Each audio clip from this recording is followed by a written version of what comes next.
Salut à tous et bienvenue sur cette toute nouvelle chaîne pour ce tout nouveau format qui s'appelle Anthologeek.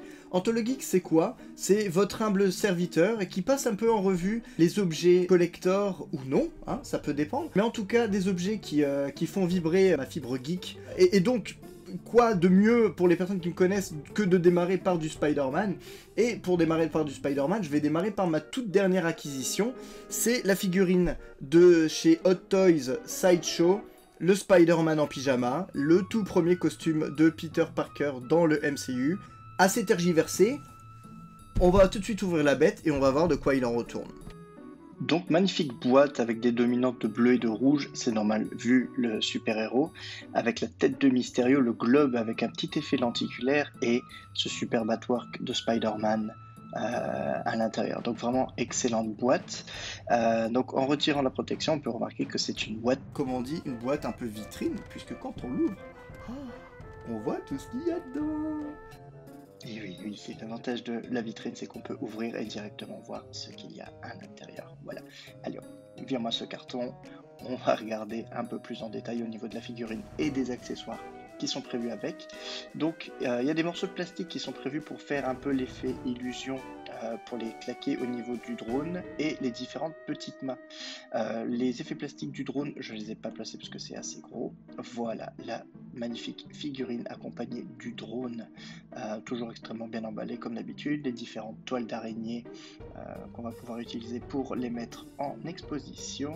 Voilà ce magnifique drone.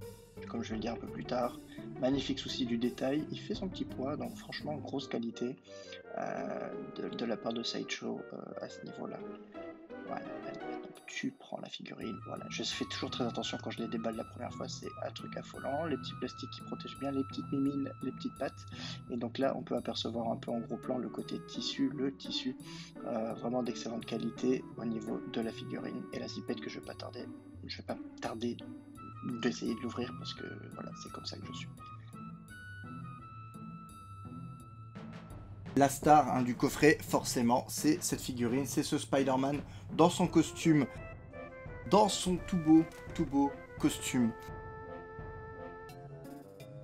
Il a un effet, c'est du tissu de base, donc forcément, la qualité est vraiment énorme. Il y a vraiment un souci du détail, que ce soit au niveau de la zipette. Je veux même pas tester, voir est-ce que c'est une vraie. On dirait que c'est une vraie zipette. Est-ce que je vais...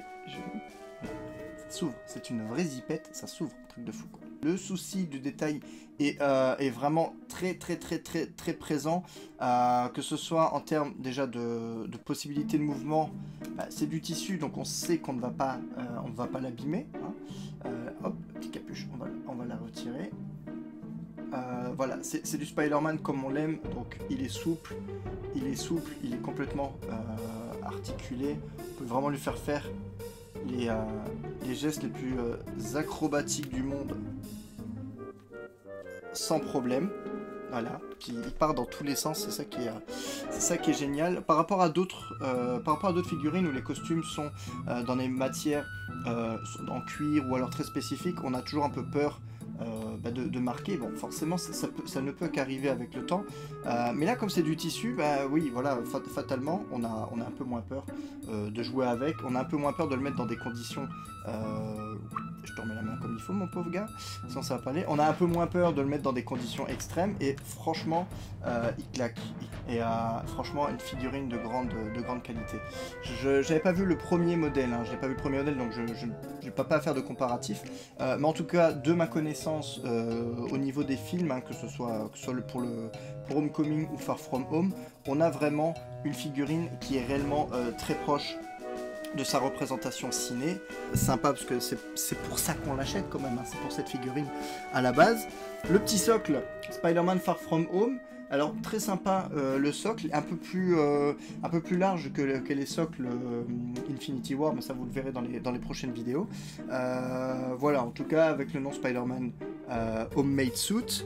Et l'autre star du coffret, évidemment, c'est c'est le drone. On voit on voit un peu les brûlures au niveau des guns, on voit les marques de rayures, donc celui-ci a déjà bien servi pour attaquer notre super-héros avec, on va dire, les petits logos de part et d'autre. Vraiment très réussi, il n'y a pas à dire. Pas le support monté en fait sur son socle, on a juste à clipper directement le drone et voilà notre drone. Oh putain, ça va, heureusement que j'ai pas été comme un gros barbare. On va faire comme ça. Hein. Et le petit truc que j'aime beaucoup avec les Spider-Man Sideshow Hot Toys, c'est les yeux. C'est que les yeux sont interchangeables. Voilà, les yeux sont interchangeables, les yeux sont sur un système magnétique, ce qui permet en fait très facilement au niveau de la figurine de retirer l'œil comme ceci et pouvoir le changer rapidement pour lui donner un air interrogateur. Donc de manière générale, la figurine elle est charmée, le drone il est vraiment beau, il est super réussi. Et il fait son petit point, donc c'est lui qui participe à la stabilité de tout le bordel. Alors par contre le truc dont on se rend pas compte, parce qu'une fois qu'il est en vitrine, généralement après on n'y touche plus, c'est que le système d'attache il est juste pas terrible quoi. C'est juste ça qui est pas... Ça tient pas des masses. Alors est-ce que c'est le poids peut-être du drone qui est peut-être trop important? Ça c'est possible. Mais bon voilà, on sait de toute façon de toute manière c'est des figurines qui sont prévues pour être mises en vitrine, hein, on joue pas avec, on est d'accord. Mais bon, on est peut-être quand même amené à vouloir changer les poses assez souvent. Moi surtout, généralement tous les 10 jours je change un peu de pose de toutes les figurines parce que j'ai que ça à faire, parce que ça me fait plaisir. Et voilà, mais de manière générale il y a quand même une énorme qualité qui repose au niveau de la figurine, au niveau des accessoires ou autres. Je kiffe toujours autant, de manière c'est Spider-Man, hein, c'est normal. On va s'amuser un petit peu à faire quelques pauses avec, et puis on sera de retour pour la conclusion.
En conclusion, donc vraiment une excellente figurine que j'attendais d'avoir. Je suis très content de la qualité et de l'exécution, on va dire, de cette figurine. Voilà, en tout cas, merci pour avoir regardé la vidéo. Je suis désolé, c'était la première, hein, donc j'ai pas vraiment encore idée de comment je vais faire avancer le format ou autre. J'ai peut-être pas forcément beaucoup de choses intelligentes à dire, mais bon, voilà, je voulais en tout cas vous montrer cette petite pièce de ma collection. J'espère que ça vous plaira. Et si jamais la vidéo vous a plu, n'hésitez pas à mettre un petit like, hein, ou à partager la chaîne, ça fait toujours plaisir. Et puis, quant à moi, je vous retrouve assez vite pour une prochaine découverte de collection. Ciao. Nerd alert!